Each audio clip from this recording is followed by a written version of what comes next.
What's up mga mao? Ako'y nagbabalik para mag-review nitong bagong helmet ko na Evo VXR 5000 Kasi nga after 3 years bumili na talaga ako ng bagong helmet. Ito yung previous helmet natin na VXR 4000 sobrang sulit to, tsaka functional pa rin hanggang ngayon. Napakaganda pa rin.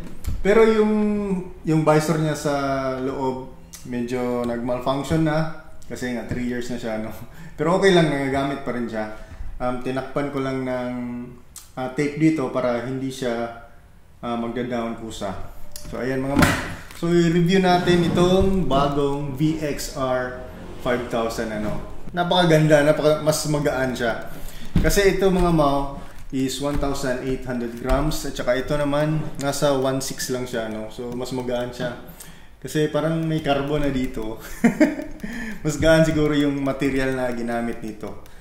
So let's talk about comfortability sobrang comfort din ito. Kasi pag alam niyo naman pag modular mga mau, modular talaga kasi nga pag nagbabiyahe ako, nakakainom ako ng tubig dito.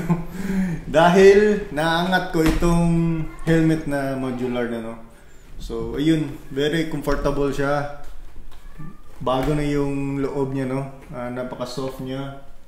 At saka meron pa ring visor sa loob syempre Nandito na siya sa gilid yung switch niya.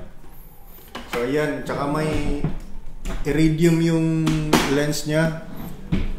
Okay din yung iridium, pero parang mas prefer ko pa rin itong smoke kasi nga walang masyadong light na nakikita mo pag itong smoke compare sa iridium. Pero overall okay lang naman siya. At saka pag sa price naman ito mga mau is nabili ko to around 6,500 Hindi ko alam kung overpriced ba or hindi, pero sa Cagayan de Oro to 6,500. Pagtingin ko sa website nasa 4,000 lang siya.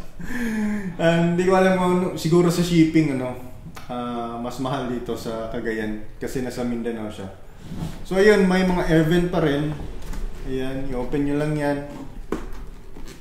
Ito. Ayan, tsaka may labasan naman ng hangin dito guys. Tsaka maganda na rin yung forma niya parang may spoiler na dito. At saka sa pagtanggal ng lens is madali lang pagtanggal ng lens. I-down mo lang tong switch na to at saka natatanggal na siya. At saka pag mag-switch ka, ito pala yung clear lens niya. Hindi ko pa nagamit pero ayun, anti-scratch visor pa rin siya. So maganda pa rin to.